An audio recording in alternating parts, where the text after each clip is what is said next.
Hey guys, what's up? Alex here, and yeah, I haven't seen you in a while. I hope you're all well and that you've had a good Christmas and holiday season. I am 7 weeks on testosterone, and as far as physical changes, I'm not that guy. I'm so not that physical changes vlogger. I appreciate that there are, but no. If you want to know about new new body hair and new muscles, you're just gonna have to get me naked. That's really the solution to the conundrum of my body hair.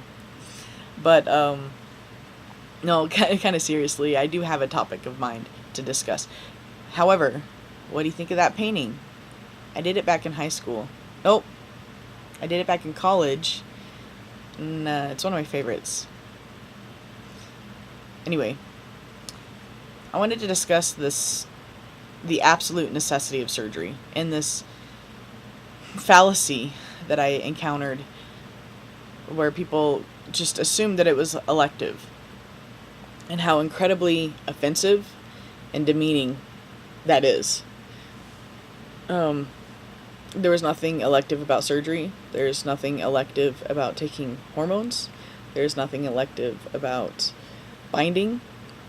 If there was, I wouldn't have done anything. I wouldn't have done it all. I wouldn't have. I mean, if I could have a choice with it, but it was absolutely necessary. It's evident. It's evident in our community. So many of us have such limited access to the healthcare that we require, and so many of us kill ourselves, right? It's evident that there is a correlation between mental health instability and proper medical treatment. I can tell you, my mental health was not stable after my first surgery. I've said that before, but the truth is, you guys, I should have checked myself in to a hospital. I wasn't safe. And the reason why I didn't, this is the reason why I didn't, is the mental hospital here in town is run by the University of Utah, and my surgeon works for the University of Utah. And if she had found out that I had just been hospitalized, my concern was that I would be denied medical treatment, right?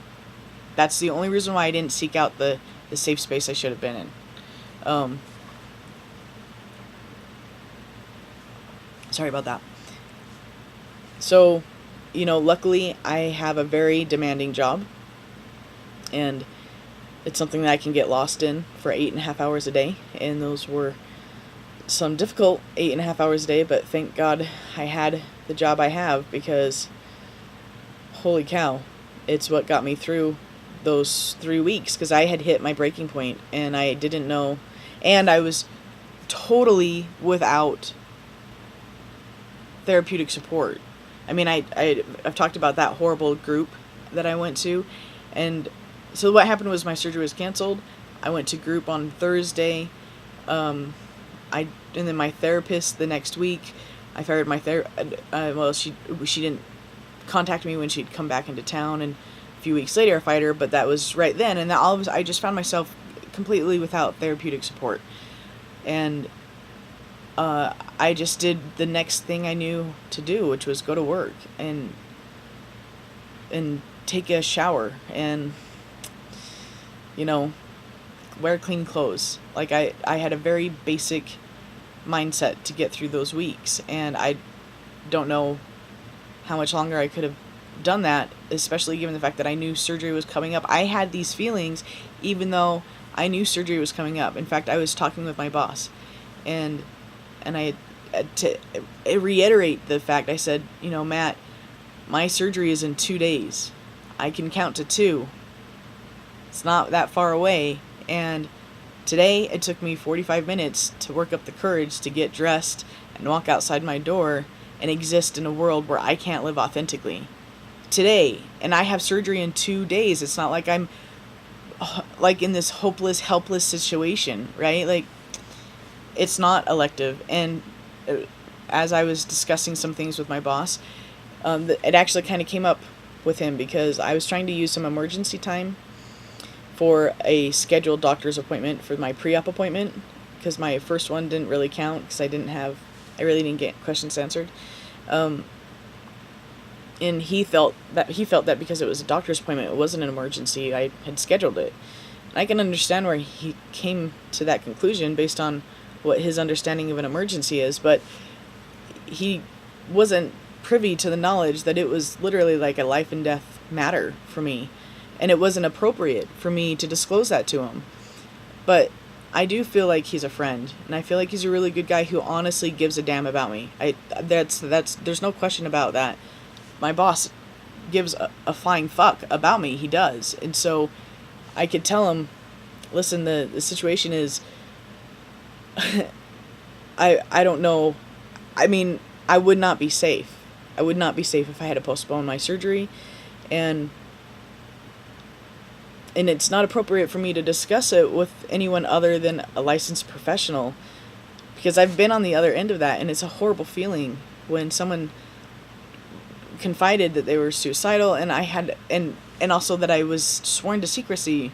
Like, I'm not that person. If you tell me, then know that something's going to be done about it, just so you know. And I've never wanted to put anyone in that position when I experience severe depression. So I keep quiet, and I talk about it in therapy if I have a therapist. But you know, we had talked about this after he had graciously given some emergency time. That, I mean, he was doing me a favor. It wasn't anything I was entitled to. He was doing me a favor, and I really appreciated it. And I mean, I would have just taken a write up if he couldn't extend that courtesy. I would have risked a write up, because there's no way I was going to postpone my surgery. I didn't have that option. It wasn't in me anymore. And I think if there are parents who are thinking about whether or not their child, if they should initiate transition now or later, if surgery really is required or not, I can say, being 2 months post-op now, I've forgotten how my life was before surgery, and it's because it was so painful. So it is absolutely necessary. It's just as necessary as someone who has suffered an amputation, they get a prosthetic. It's the same level of necessity. And if you would never tell someone who doesn't have a leg that they can't have a wheelchair to try to get through life the best they can, right? And I'm not comparing trans people to people with limited abilities.